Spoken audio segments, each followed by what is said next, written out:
Now we are going to derive Ohm's law from the microscopic form of Ohm's law. So from this expression we will derive the Ohm's law, which states that V is equal to I into R. So now we are going to do the reverse derivation. The derivation that we just did, that J vector is equal to sigma into E vector, we derived this form from this form of Ohm's law. And now we are going to do the reverse case. So here also we have taken a conductor whose length is equal to, length of this conductor is equal to L, and V is the potential difference which is applied across the ends of the conductor. And let's say the potential at this point is V1 and the potential at this point is V2.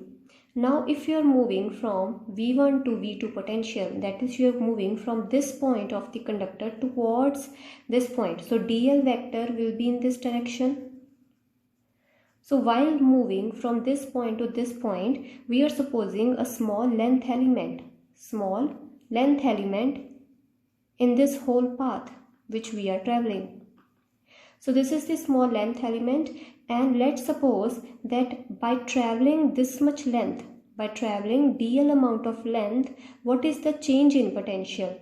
So as we have seen that at this point potential is V1, then at this point of the conductor potential will be something else, and at this point potential will be something else. So the potential will be decreasing in this direction, because over here we have applied positive of the battery and over here we have applied the negative of the battery. So potential will be decreasing as we are moving in this direction.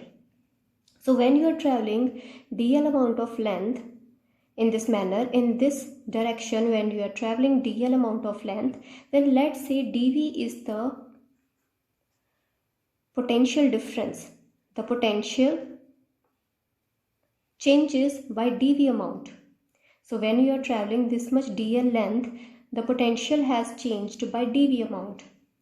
So E is the electric field. This is the electric field which is present in the conductor due to the applied potential difference, and J vector is the electric current density inside this conductor, because when we have applied the battery, then there will be a current flowing in the circuit. So E is the electric field intensity and J vector is the electric current density. Now what will be the magnitude of the electric field? So magnitude of the electric field, as we have seen in the previous lecture, that E is equal to V into L, where V is the potential difference. This V is nothing but V1 minus V2. But over here I am just taking a small length element, this dl length, in this direction from this point towards this point. So by traveling this much length, let's say the potential has changed by dv amount. So let's say I am just supposing that at this point the potential was V1 prime, and at this point after traveling a dl length, the potential has become V2 prime. Obviously V2 prime will be less than V1 prime, because over this end we have applied positive side of the battery and at this end we have applied the negative. So obviously V2 prime will be less than V1 prime. So dv is the amount by which the potential has changed when we are traveling, when we have traveled this dl amount of length. So dv will be nothing but equal to V2 prime minus V1 prime, because we are traveling in this direction. So dv is the potential difference between these 2 points. So we are traveling in this direction. What will be dv? It will be V2 prime minus V1 prime. So obviously V2 prime, as we have said, that it is less than V1 prime. So obviously this dv will be negative in this case. So dv will be negative in this case. And now we are finding the magnitude of the electric field. So magnitude of the electric field will be given by the potential difference divided by the length. The electric field is usually given by, as you can see from here also, over here this is the wrong formula that I have written. So in this case V is equal to E into L. So kindly correct over here that V is equal to E into L. So from here when you will find the magnitude of electric field, it will come out to be V divided by L. So in this case also, when I am finding the magnitude of electric field, so that will be dV, the amount by which the potential has changed, dV divided by dl. So dV is the amount by which potential has changed in this dl amount of length. So dV divided by dl will give me the electric field, magnitude of electric field intensity. So this will be dV divided by dl. But as we have said that in this particular case, the dV will be negative because dV is equal to V2 prime minus V1 prime. So dV will be negative, but magnitude of any quantity cannot be negative. So magnitude of electric field cannot be negative. So this dV is negative and we are traveling a dl amount of length. So this is positive, this is negative. So to make the magnitude of the electric field positive, we will write over here a negative sign. So E will be equal to minus dV divided by dl. So this is the formula that we are going to use. So electric field intensity is equal to minus dV by dl in this particular case. And also in this case, the electric current density J, that is equal to I divided by A. As we have done that I is equal to J vector dot product with A vector. In this case, J vector and A vector both are in the same direction. So I will be just equal to J into A. From there we have taken J is equal to I divided by A. Now we have already seen the microscopic form of Ohm's law. So we are given this formula and we want to derive the Ohm's law. V is equal to IR. So we are given J is equal to sigma into E. So in the magnitude form, so this is the vector form. In the magnitude form, J will be equal to sigma into E. And from here, what is E? E will be equal to J divided by sigma. So E will be equal to J divided by sigma. Now we will insert this expression over here.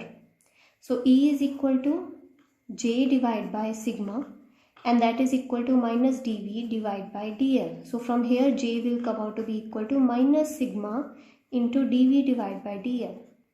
So sigma is the conductivity of the material which we are using. And J can be written as I divide by A as we have written over here. So J can be written as I divide by A, and that is equal to minus sigma dV divided by dl. And from here we will take this dl on the left hand side and this small a on the right hand side. So we will get I into dl. I into dl will be equal to minus sigma into A into dV. So dV is the potential difference which we have supposed over here from this point to this point. So dV is equal to V2 prime minus V1 prime. And over here now we will just do the integration. So we are going to do the integration on both hand sides. Now over here we are moving from V1 point towards the V2 point. So we are moving from V1 to V2. So from here what will be the lower limit of dl? Lower limit of dl will be equal to 0, and what will be the upper limit? Upper limit will be just equal to the length of the conductor, and that is equal to small l. And on the other side we have dV. So lower limit of dV will be equal to V1 because we are moving from this point to this point. So at this, what is the potential? That is equal to dV. That is equal to V1, and at this end what is the potential? It is equal to V2. So we will just solve this expression. Now current is uniform in this case. We are taking a conductor where we have a uniform electric field. Therefore we will have uniform current flowing in the conductor. So I can be taken outside the integral. So I into, when you will solve this integral, you will just get equal to L, and on the other side you will have minus sigma into A. These two are constants. They can be taken outside the integral. They are the scalar quantities and they are constants. So V1 to V2 as it is into dV. So I into L as it is, that will be equal to minus sigma into A, and when you will solve this integral you will just get V2 minus V1. And when you will take negative sign inside, you will get V1 minus V2. And we have already supposed in the previous derivation that V1 minus V2, V1 is greater than V2 and V1 minus V2 will be just equal to V, the voltage which is supplied by the battery. So V1 minus V2 will be equal to V. So this will be sigma into A into V, I into L as it is. Now we will take V on one side and we will take all these terms on the left hand side. So V will be just equal to I into L divided by sigma into A. Now what is this quantity? So what is this sigma? Sigma is nothing but 1 by resistivity. So this will be just equal to resistivity into L divided by A. Now this factor, this we have already seen, this is nothing but equal to resistance, as resistance is equal to rho into L by A. This we have already seen. So rho into L by A is nothing but equal to resistance of the conductor. So V will be equal to, this V will be equal to I into R, and this is the Ohm's law. So this is the derivation of Ohm's law from the microscopic form of Ohm's law. So this is the microscopic form.